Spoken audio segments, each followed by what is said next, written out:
Hello students, welcome to RB good ideas. इस session में मैं बता रहा हूं exercise 1.4 of real numbers. Real numbers class 10 math का पहला चैप्टर है। इससे पहले मैं एक्सरसाइज 1.1, 1.2 और 1.3 को करवा चुका हूं। साथ ही रियल नंबर्स की पूरी थ्योरी नोट्स को भी पोस्ट कर चुका हूं। इन सारे एक्सरसाइजेज और थ्योरी नोट्स की प्लेलिस्ट की लिंक डिस्क्रिप्शन में मैंने दे दी है, आप वहां से उनको देख सकते हैं। एक्सरसाइज 1.4 को करने से पहले आप इस चैप्टर के तीनों प्रीवियस एक्सरसाइज को जरूर कीजिए, तभी रियल नंबर्स के चैप्टर पर आपकी कमांड बनेगी। आप मेरे पॉडकास्ट आरबी गुड आइडिया पर विजिट करके क्लास 10 के इंपॉर्टेंट लेक्चर्स सुन सकते हैं। स्पॉटिफाई, आईट्यून्स, गूगल पॉडकास्ट सभी पर मेरा पॉडकास्ट अवेलेबल है। आप मेरे ब्लॉग से भी हेल्प ले सकते हैं। मेरा ब्लॉग है padhaihelper.blogspot.com। यहां भी आपके काम के बहुत से ब्लॉग्स हैं। आइए सेशन स्टार्ट करते हैं।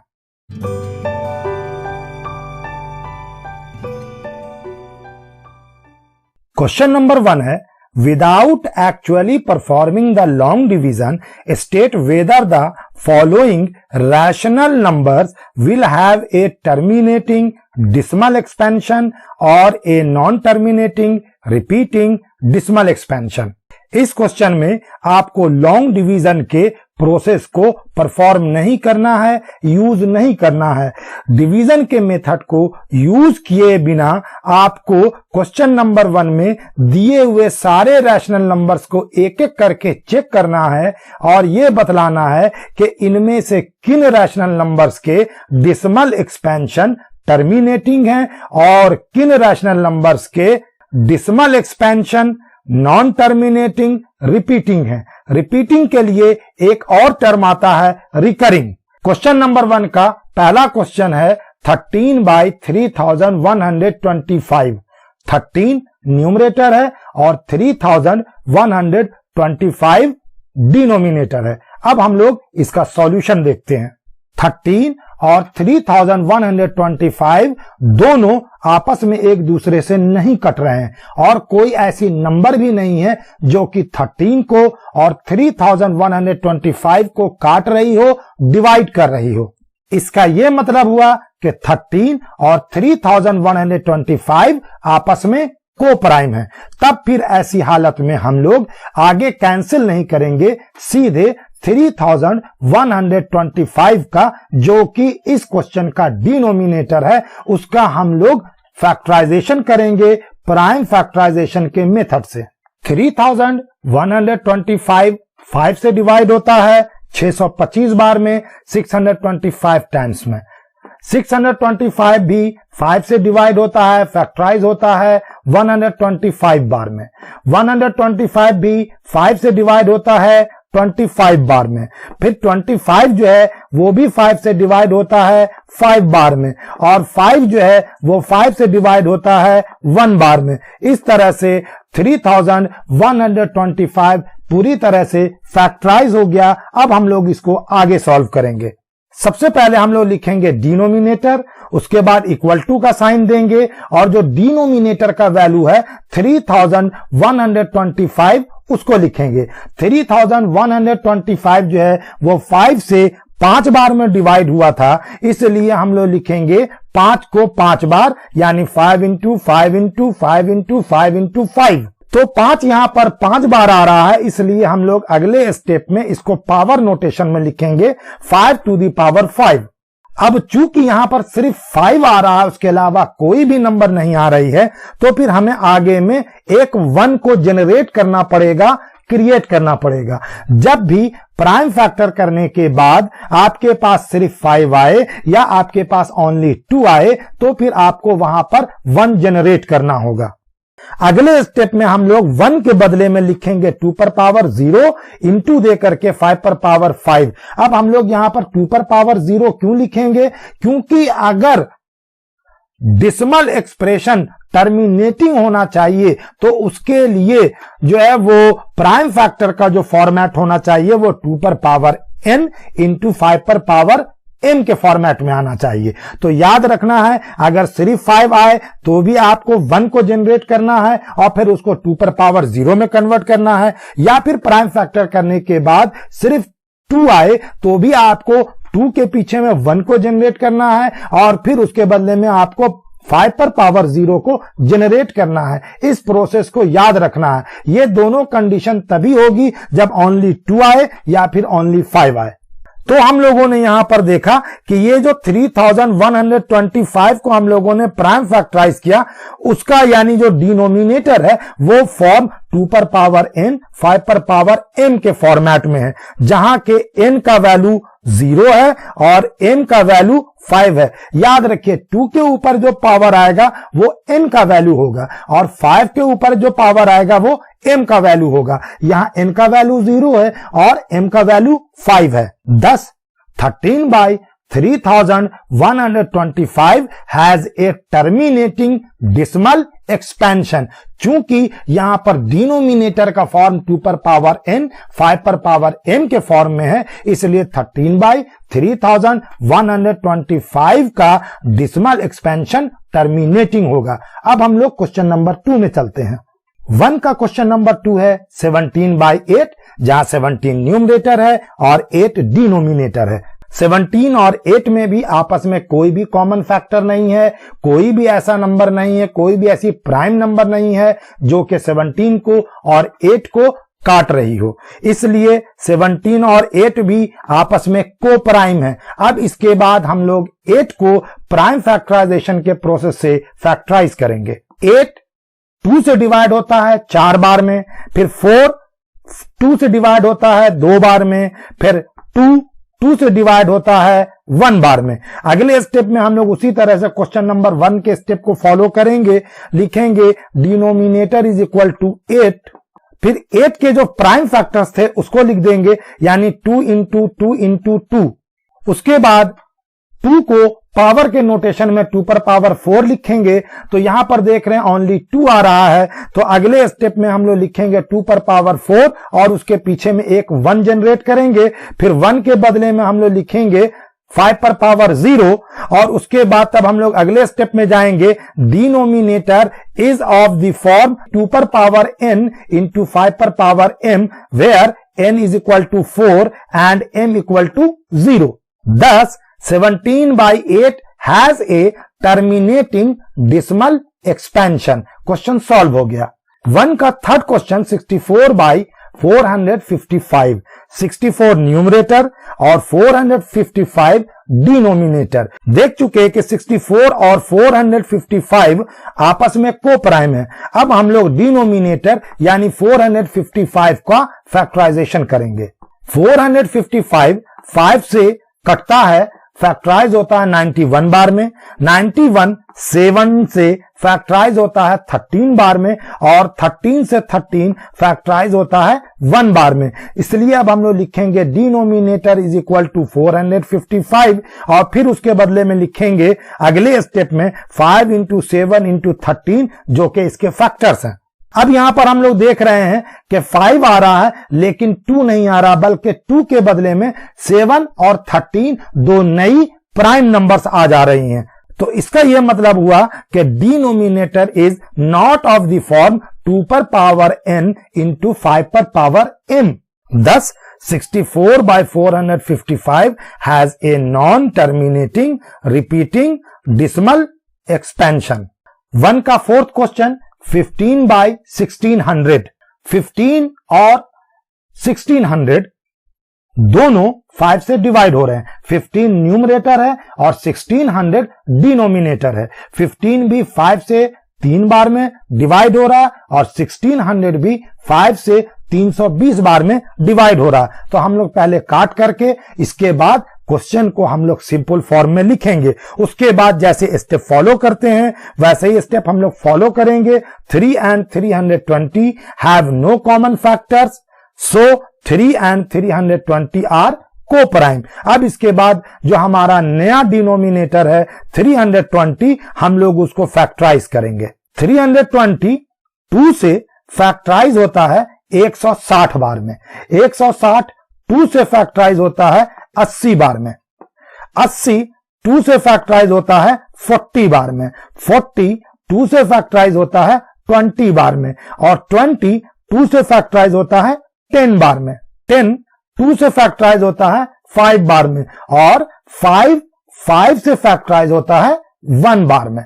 अब हम लोग लिखेंगे उसी तरह से डिनोमिनेटर इज इक्वल टू 320, और फिर 320 के बदले में हम लोग उसके प्राइम फैक्टर्स को लिख देंगे। तो हम लोगों ने जो फैक्टराइज किया तो हम लोगों ने देखा कि यहां पर 2 जो है वो 6 बार आ रहा है और 5 जो है वो 1 बार आ रहा है, इसलिए पावर नोटेशन में लिखेंगे 2 पर पावर 6 इंटू 5 पर पावर 1। अब हम लोग देख रहे हैं यहां पर सिर्फ 2 आ रहा है और 5 आ रहा है। It means denominator is of the form of 2 per power n 5 per power m, where n is equal to 6 and m equal to 1। thus 3 by 320 और उसका ओरिजिनल फॉर्म है has a terminating decimal expansion। ये हमारा answer हो गया। 1 का 5th question है 29 by 343। 29 numerator है और 343 डिनोमिनेटर है। 29 and 343 have no common factors, so 29 and 343 are co-prime। अब हम लोग 343 को फैक्टराइज करेंगे। 343 7 से फैक्टराइज होता है 49 बार में, 49 7 से फैक्टराइज होता है 7 बार में, और 7 से 7 फैक्टराइज होता है 1 बार में।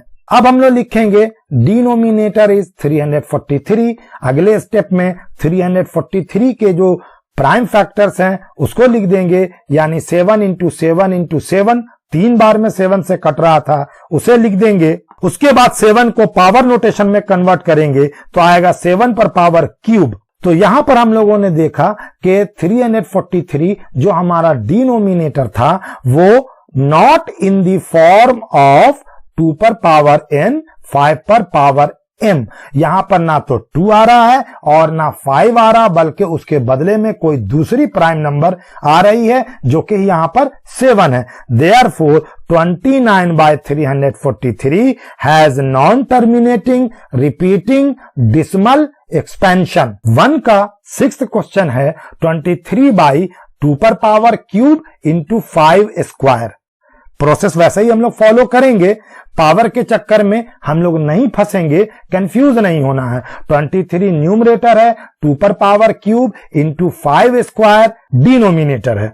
स्टेप वैसे ही लिखना है, 23 एंड 2 पर power cube into 5 square have no common factors, so 23 and 2 पर power cube into 5 square are को प्राइम।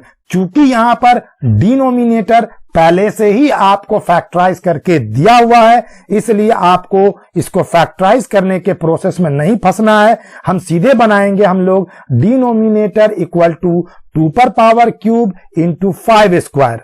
तो देख रहे हैं कि डिनोमिनेटर जो है यहां पर उसके प्राइम फैक्टर्स जो हैं वो 2 पर पावर n 5 पर पावर m के फॉर्म में है, इसलिए हम लोग लिखेंगे denominator is of the form 2 पर पावर n 5 पर power m, where n is equal to 3 and m is equal to 2। thus 23 by 2 पर power cube into 5 square has a terminating decimal expansion. Next question 1 का 7 number 129 by 2 पर power square into 5 पर power 7 into 7 पर power 5।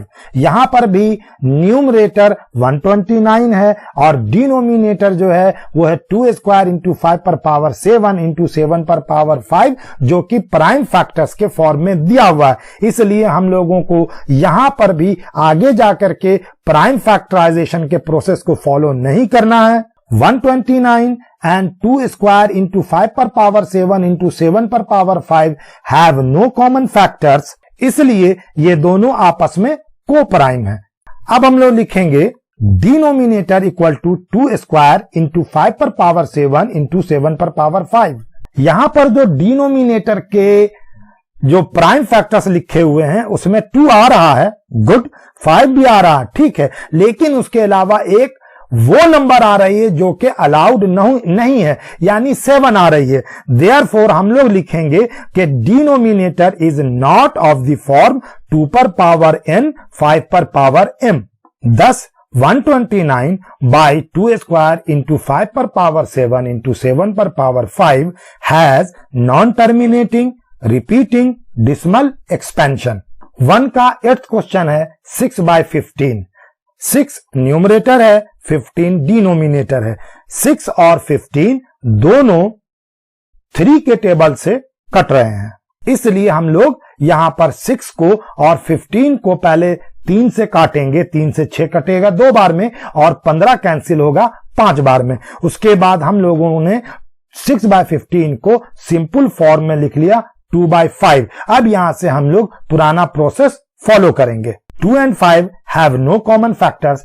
कोई भी ऐसी number नहीं है जो कि 2 और 5 दोनों को काटती हो या डिवाइड करती हो, इसलिए 2 and 5 आर कोप्राइम। अब इसके बाद हम लोग डिनोमिनेटर यानी 5 को हम लोग डिवाइड करेंगे। ये 5 से डिवाइड होगा एक बार में। अब हम लोग लिखेंगे डिनोमिनेटर इक्वल टू 5, फिर इसको पावर नोटेशन में लिखेंगे 5 पर पावर 1। क्योंकि यहां पर सिर्फ 5 आ रहा है, इसलिए हम लोग आगे में 1 जनरेट करेंगे और फिर इंटू देकर के 5 पर पावर 1 लिख देंगे जैसे पहले आ रहा था। उसके बाद 1 के बदले में लिखेंगे 2 पर पावर 0 इंटू 5 पर पावर 1। तो हम लोगों ने देखा कि डिनोमिनेटर जो है वो 2 पर पावर n 5 पर पावर n के फॉर्म में है, जहां n का वैल्यू 0 है और m का वैल्यू 1 है। 10 2 by 5 और 6 by 15, क्योंकि 2/5 कैंसिल करने के बाद आया था। हमारा ओरिजिनल क्वेश्चन था 6 by 15, इसलिए हम लोग लिखेंगे 2 by 5 और 6 by 15 has a terminating decimal expansion. 1 का क्वेश्चन नंबर 9 है 35 by 50। 35 numerator, 50 denominator. 35 और 50 दोनों 5 से डिवाइड हो रहे हैं, कट रहे हैं। 5 से 35 7 बार में कटेगा और 50 10 बार में कटेगा, इसलिए हम लोग लिखेंगे 7 by 10। अब यहां पर से पुराना स्टेप फॉलो करेंगे। 7 and 10 have no common factors, so 7 and 10 are coprime. अब 10 को हम लोग डिवाइड करेंगे, तो 2 से 10 5 बार में डिवाइड हो जाएगा और फिर 5 से 5 एक बार में डिवाइड हो जाएगा। अब लिखेंगे हम लोग डिनोमिनेटर इज इक्वल टू 10। 10 के बदले में हम उसके प्राइम फैक्टर्स को लिखेंगे 2 into 5। फिर उसको अगले स्टेप में पावर नोटेशन में लिखेंगे 2 पर पावर 1 into 5 पर power 1। Denominator is of the form 2 पर पावर n 5 पर पावर m, जहां n का वैल्यू 1 है और m का वैल्यू भी 1 है। 10 7 by 10 और 35 by 50 जो ओरिजिनल क्वेश्चन है has a terminating decimal expansion. याद रखिए, जब भी आप ऊपर में कैंसिल करके सिंपल फॉर्म में कन्वर्ट करेंगे किसी भी रैशनल नंबर को, लेकिन जब आप फाइनल फॉर्म में उसका आंसर लिख रहे होंगे तो सिंपल फॉर्म को पहले लिखना है और ओरिजिनल क्वेश्चन को उसके बाद लिखना है और तब अपना आंसर का कमेंट लिखना है। 1 का लास्ट क्वेश्चन है 10th क्वेश्चन है 77 by 210। रैशनल नंबर है, 77 न्यूमरेटर है, 210 डिनोमिनेटर है। 77 और 210 दोनों 7 से कट रहे हैं, डिवाइड हो रहे हैं। 77 7 से 11 बार में कन्वर्ट हो रहा है और 210 जो है वो 7 से 30 बार में डिवाइड हो रहा है, इसलिए हम लोग लिखेंगे 11 by 30। उसके बाद हम लोग देखते हैं कि 11 और 30 में कुछ भी कॉमन फैक्टर नहीं है। It means 11 and 30 are coprime. अब जो हमारा डिनोमिनेटर आया है वो है 30। अब हम लोग उसको फैक्टराइज करेंगे प्राइम फैक्टर के प्रोसेस को यूज करके। 30 2 से डिवाइड होता है 15 बार में, 15 3 से डिवाइड होता है 5 बार में और 5 से डिवाइड होता है 1 बार में। अब हम लोग लिखेंगे डिनोमिनेटर इज इक्वल टू 30 के बदले में हम लोग उसके प्राइम फैक्टर्स को लिखेंगे 2 into 3 into 5। फिर उसको पावर नोटेशन में कन्वर्ट कर दीजिए 2 पर पावर 1 into 3 पर पावर 1 into 5 पर पावर 1, क्योंकि यहां पर तीनों फैक्टर्स एक एक बार आ रहे हैं। Denominator is not of the form 2 पर पावर n 5 पर पावर n, क्योंकि यहां पर 3 भी आ जा रहा है। 10 11 by 30 और 77 by 200 has non-terminating, repeating, decimal expansion. Question number 2. Write down the decimal expressions of those rational numbers in question 1 above which have terminating decimal expansions. Question number 2 में आपको बोल रहा है कि क्वेश्चन नंबर 1 में जितनी भी रैशनल नंबर्स आपको दी गई थी उनमें से उन सारी रैशनल नंबर्स के डिसिमल एक्सप्रेशन को लिखिए जिनके टर्मिनेटिंग डिसिमल एक्सपेंशंस थे। तो हम लोग यहां पर क्या करेंगे, सिर्फ टर्मिनेटिंग डिसिमल एक्सपेंशंस वाली नंबर्स को यूज नहीं करेंगे या उनके डिसिमल एक्सप्रेशन को नहीं लिखेंगे, बल्कि 1 से लेकर के 10 तक की सारी रैशनल नंबर्स को एक एक करके लिखेंगे और उसके बाद उनमें से जिनका जिनका टर्मिनेटिंग डिसिमल एक्सपेंशन होगा उसका हम लोग डिसिमल एक्सप्रेशन लिखेंगे। पहला क्वेश्चन है क्वेश्चन नंबर 2 का 13/3125 हम लोगों ने ऊपर चेक किया था, इसका टर्मिनेटिंग डिसिमल एक्सपेंशन था, इसलिए हम लोग यहां पर 13 जो कि हमारा न्यूमरेटर है उसको 3125 जो कि हमारा डिनोमिनेटर है उससे डिवाइड करेंगे। याद रखिए जब भी आपको डिसिमल एक्सप्रेशन में लिखना होगा किसी भी रैशनल नंबर को तो फिर आपको न्यूमरेटर को डिनोमिनेटर से डिवाइड करना है। इसका मतलब ये होगा कि आपका जो डिनोमिनेटर होगा वो डिवीजर के फॉर्म में आ जाएगा, न्यूमरेटर जो है वो आपका डिविडेंड के फॉर्म में आ जाएगा और डिवाइड करने के बाद जो भी वैल्यू आएगा वो डिसिमल के फॉर्म में आएगा, जो क्वोशंट आपका आएगा वही आपका आंसर होगा। तो हम लोग 3125 से 13 को डिवाइड करेंगे। 3125 बड़ा है, 13 छोटा है, इसलिए हम लोग डिसिमल लेंगे और डिसिमल लेने के बाद एक जीरो बैठाएंगे तो हो जाएगी नंबर हमारी 130। एक जीरो यहां ले लेंगे तो हमारा वैल्यू हो जाएगा 1300 जो कि अभी भी छोटा है, इसलिए अब हम लोगों को यहां पर एक जीरो और लेना होगा। तो इस तरह से हम लोगों ने डिसिमल के पीछे 2 जीरो लिया, तो अब हमारे पास यहां पर भी एक जीरो और आ गई और हमारा यहां पर जो डिविडेंड है वो हो गया 13,000। 3125 से अब हम लोग इसको डिवाइड कर सकते हैं तो ये 4 बार में डिवाइड होगा और नीचे में आएगा 12,500। घटाएंगे तो यहां पर हमारा वैल्यू बचेगा 500।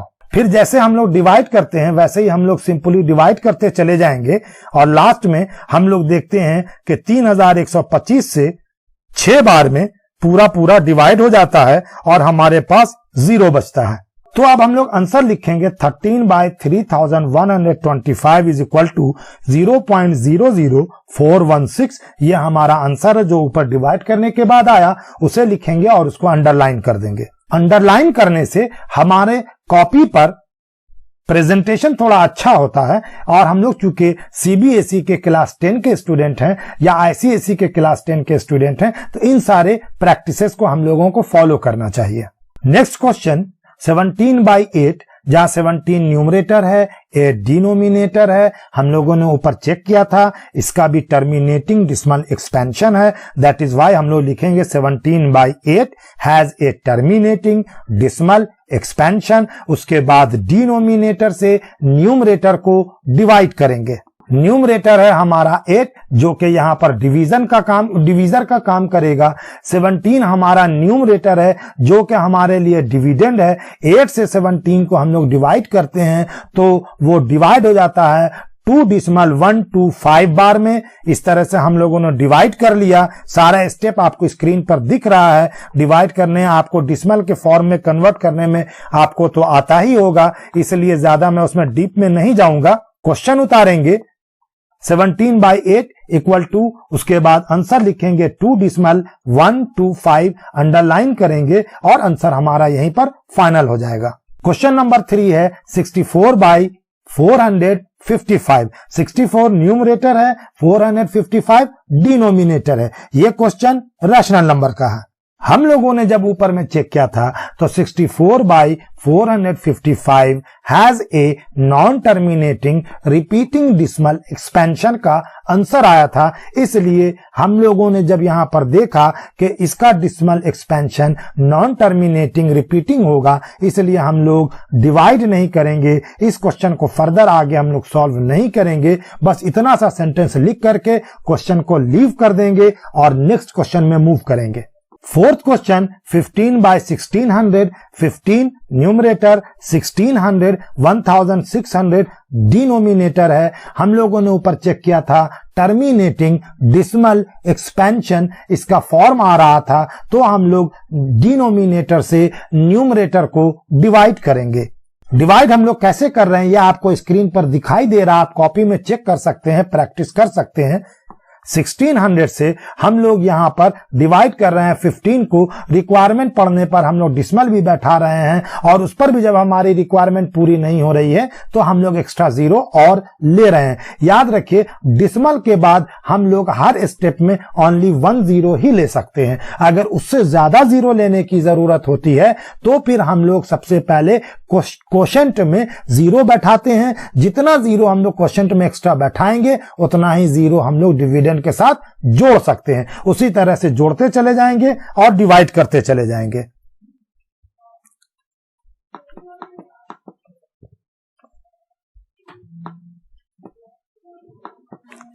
लास्ट में आएगा और देखिएगा कि ये पूरा जो डिवीजन जो है वो फाइनली कट जाता है और हमारा रिमाइंडर जीरो बचता है।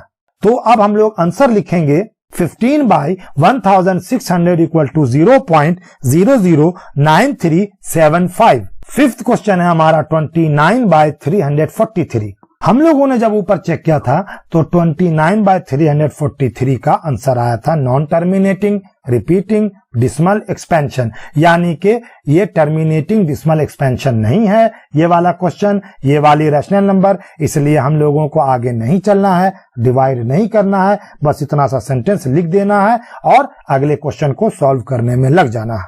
नेक्स्ट क्वेश्चन है 6 नंबर है, 2 का 6 नंबर 23/2 क्यूब इंटू 5 स्क्वायर। हम लोगों ने ऊपर चेक किया था तो इसका आंसर आया था टर्मिनेटिंग डिसिमल एक्सपेंशन। यहां पर 23 न्यूमरेटर है और 2 क्यूब 5 स्क्वायर डिनोमिनेटर है। डिनोमिनेटर 2 क्यूब 5 स्क्वायर को अब हम लोग थोड़ा सा सॉल्व करेंगे। 2 क्यूब का मतलब हो गया 2 इंटू 2 इंटू 2 और 5 स्क्वायर का मतलब हो गया 5 इंटू 5। इसको आपस में मल्टीप्लाई करेंगे, हमारा वैल्यू आएगा 200। यानी डिनोमिनेटर 2 क्यूब 5 स्क्वायर को हम एक सिंपल नंबर में कन्वर्ट कर देंगे मल्टीप्लाई करके, वो है यहां पर 200। अब 200 से 23 को हम लोग डिवाइड करेंगे। 200 से 23 जो है वो 0.115 बार में डिवाइड हो जाएगा।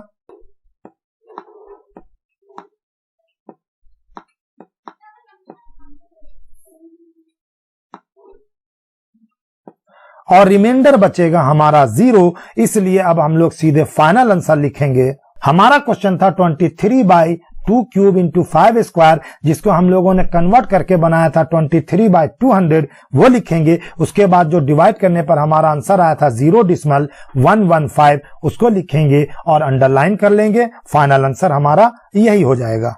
नेक्स्ट क्वेश्चन है 7 नंबर 129/2 स्क्वायर इंटू 5 पर पावर 7 इंटू 7 पर पावर 5। जब हम लोगों ने इसे ऊपर में चेक किया था तो इसका आंसर आया था non terminating repeating decimal expansion. हम लोग वही आंसर लिखेंगे और उसके बाद क्वेश्चन को छोड़कर अगले क्वेश्चन में मूव करेंगे। नेक्स्ट क्वेश्चन है क्वेश्चन नंबर 8, 6/15। 6 न्यूमरेटर है, 15 डिनोमिनेटर है। जब हम लोगों ने इसे ऊपर में चेक किया था तो इसका आंसर आया था टर्मिनेटिंग डिसिमल एक्सपेंशन। इसलिए हम लोग 15 से 6 को डिवाइड करेंगे तो ये 0.4 बार में डिवाइड हो जाएगा और रिमाइंडर बचेगा हमारा 0। इसलिए अब हम लोग सीधे फाइनल आंसर लिखेंगे 6/15 इज इक्वल टू 0.4। मैंने थोड़ा सा कहीं कहीं पर सेंटेंस नहीं लिखे, क्वेश्चन को शॉर्ट कर दिया ताकि ज्यादा बड़ा ना हो जाए वीडियो, लेकिन आप लोग समझ रहे हैं कि आप लोगों को किस तरह से इसको बनाना और किस तरह से लिखना है। मैंने ऊपर में कई जगह पर समझा दिया, इसलिए कई सारे क्वेश्चंस में मैंने सेंटेंस नहीं लिखे हैं, लेकिन मैंने सारे के सारे क्वेश्चंस को टच किया है और उनको सॉल्व किया है। नेक्स्ट क्वेश्चन है 35/50। जब ऊपर चेक किया था तो इसका आंसर भी आया था टर्मिनेटिंग डिसिमल एक्सपेंशन। 35 न्यूमरेटर है, 50 डिनोमिनेटर है। यहां पर आपको इसको कैंसिल करके सिंपल फॉर्म में कन्वर्ट नहीं करना है, सीधे आपको डिवाइड करना है। 50 से हम लोग 35 को डिवाइड करेंगे तो 0.7 बार में डिवाइड हो जाएगा, पूरा का पूरा डिवाइड होगा, रिमाइंडर 0 बचेगा। इसलिए हम लोग आंसर लिखेंगे 35/50 इक्वल टू 0.7 या 0.7।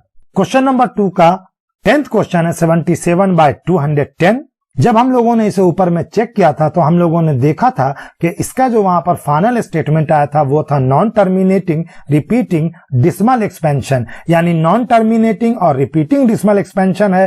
टर्मिनेटिंग डिसिमल एक्सपेंशन इसका नहीं आएगा, इसलिए हम लोग डिवाइड नहीं करेंगे, आगे नहीं बढ़ेंगे, यही सेंटेंस लिखेंगे और इस क्वेश्चन को यहीं पर फिनिश कर देंगे। अब हम लोग चल रहे हैं क्वेश्चन नंबर 3 में। Question number 3, the following real numbers have decimal expansions as given below. In each case, decide whether they are rational or not. If they are rational and of the form P by Q, what can you say about the prime factors of Q? Question number 3 में आपको कुछ real numbers को दिया गया है, उन सारी real numbers को उनके डिसिमल एक्सपेंशन के फॉर्म में दिया हुआ है।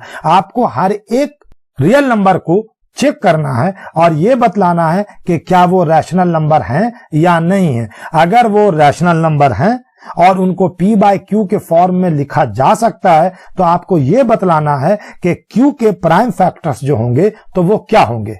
तो अब हम लोग एक एक करके सॉल्यूशन में चलेंगे। सबसे पहले क्वेश्चन नंबर 1 में चलेंगे। क्वेश्चन नंबर 1 है हमारा 43 डिसिमल 1 2 3 4 5 6 7 8 9। क्योंकि हम लोग देख रहे हैं डिसिमल के बाद 9 के बाद ये नंबर पूरी तरह से डिवाइड हो जा रही है, पीछे में लास्ट में 3 बार डॉट्स नहीं दिए हुए हैं, it means this number is terminating. When it is terminating it is a rational number, ये एक रैशनल नंबर है। अब हम लोग क्या करेंगे, इसको हम लोग फ्रैक्शन में कन्वर्ट करेंगे। तो हम लोग लिखेंगे 43 डिसिमल 1 2 3 4 5 6 7 8 9 इक्वल टू, अगले स्टेप में हम लोग क्या करेंगे, डिसिमल को हम लोग रिमूव कर देंगे और पूरी नंबर वैसे ही लिख देंगे 4 3 1 2 3 4 5 6 7 8 9 बाई, उसके बाद नीचे में हम लोग लिख देंगे 1 दे करके 9 0 दे देंगे, क्योंकि डिसिमल राइट साइड से 9 घर के बाद 9 स्टेप के बाद आ रहा है, इसलिए 9 पीस 0 बैठा देंगे। अगले स्टेप में हम लोग क्या करेंगे कि वो जो हमारा 1 के साथ 9 0 आ रहा था उसको हम लोग पावर नोटेशन में कन्वर्ट करेंगे और लिखेंगे 10 पर पावर 9। उसके बाद हम लोग जानते हैं कि 10 के ओनली प्राइम फैक्टर्स होते हैं 2 और 5, देयरफॉर हम लोग 10 के बदले में लिखेंगे 2 into 5, उसको ब्रैकेट में बंद करेंगे और 9 का पावर दे देंगे। अगले स्टेप में हम लोग क्या करेंगे, ब्रैकेट को खोल देंगे और पावर दोनों पर सेपरेट सेपरेट बैठा देंगे, यानी 2 पर पावर 9 into 5 पर पावर 9। यहां पर 43 decimal 1 2 3 4 5 6 7 8 9 is in the form of P by Q। 43 decimal 1 2 3 4 5 6 7 8 9 is in the form of P by Q लिखेंगे। उसके बाद हम लोग लिखेंगे prime factors of Q are in terms of 2 और 5, क्योंकि हम लोगों ने अभी ऊपर में देखा कि 10 को फैक्टराइज किया तो वो 2 into 5 में कन्वर्ट हुआ। उसके बाद हम लोगों ने उसको अगले स्टेप में 2 पर पावर 9 into 5 पर पावर 9 लिखा। Q is of the form 2 पर पावर n into 5 पर power m, so prime factors of Q will be 2 और 5 और बोथ। आपको ये आंसर लिखना है, उसके बाद ये क्वेश्चन यहीं पर फिनिश हो गया। नेक्स्ट क्वेश्चन है question number 2, 0 decimal 1 2 0 1 2 0 0 1 2 0 0 0 1 2 0 0 0 0 and so on. ये नंबर रियल नंबर है, ठीक है, डिसिमल फॉर्म में है, ठीक है, but it is non terminating and non repeating. Non terminating कैसे, क्योंकि लास्ट में 3 डॉट्स दिए हुए हैं, इसलिए ये नॉन टर्मिनेटिंग है। नॉन रिपीटिंग कैसे है ये भी समझ लीजिए कि 1 और 2 तो रिपीट हो रहे हैं, लेकिन 0 जो हमारा आ रहा है वो उस पैटर्न से रिपीट नहीं हो रहा है जिस तरह से 1 और 2 रिपीट हो रहे हैं। 1 और 2 सिंगल रिपीट हो रहे हैं, 1 2 1 2 1 2 1 2, बट 0 जो आ रहा है वो पहले एक बार आ रहा, फिर 2 बार आ रहा, फिर 3 बार आ रहा, फिर 4 बार आ रहा, अगले स्टेप में वो 5 बार आएगा, इसलिए ये जो है नॉन रिपीटिंग है। So it is not a rational number. Next question है थर्ड नंबर 43 डिसिमल 1 2 3 4 5 6 7 8 9, और यहां पर डिसिमल के बाद 1 से 9 तक जितने भी डिजिट आ रहे हैं उसके ऊपर एक बार दिया हुआ है। इस बार का मतलब यह है कि 1 से लेकर के 9 तक के ये सारे के सारे डिजिट डिसिमल के बाद बार बार एक पैटर्न से रिपीट होते रहेंगे। तो हम लोग लिखेंगे 43 decimal 1 2 3 4 5 6 7 8 9 is non terminating but repeating. Non terminating कैसे? क्योंकि ऊपर में बार दिया हुआ है। रिपीटिंग कैसे? क्योंकि ऊपर में बार दिया हुआ है। इसका मतलब है कि यही सारे के सारे डिजिट रिपीट होते रहेंगे। So it is a rational number. तो ये एक रैशनल नंबर है, लेकिन कैसी रैशनल नंबर है? नॉन टर्मिनेटिंग रिपीटिंग एक्सपेंशन है P बाय Q का। जब नॉन टर्मिनेटिंग रिपीटिंग एक्सपेंशन होता है तो इसका मतलब ये हुआ कि Q के जो प्राइम फैक्टर्स होंगे वो 2 और 5 दोनों हो सकते हैं, और उसके अलावा भी कोई और नंबर साथ में आ सकती है। तो हम लोग फाइनल आंसर लिखेंगे Q will have factors other than 2 और 5, यानी 2 भी आ सकता है, 5 भी आ सकता है, लेकिन उसके साथ 2 और 5 के अलावा भी कोई दूसरे प्राइम फैक्टर्स आएंगे जो कि एक डिसिमल एक्सपेंशन के लिए अलाउड नहीं है। ऐसा केस तभी होता है जब non terminating but repeating decimal expansion आता है किसी रैशनल नंबर का। तो स्टूडेंट्स, यहां पर आकर के ये पूरा का पूरा एक्सरसाइज फिनिश हो गया। अब मैं चैप्टर 2 स्टार्ट करूंगा अगले सेशन से। आपको इस सेशन में कहीं पर प्रॉब्लम हो तो मुझे कमेंट करें, मैं जरूर रिप्लाई दूंगा। आप क्लास 10 के सारे सब्जेक्ट्स पढ़ना चाहते हैं तो मुझे जरूर सब्सक्राइब करें। Thank you and best of luck.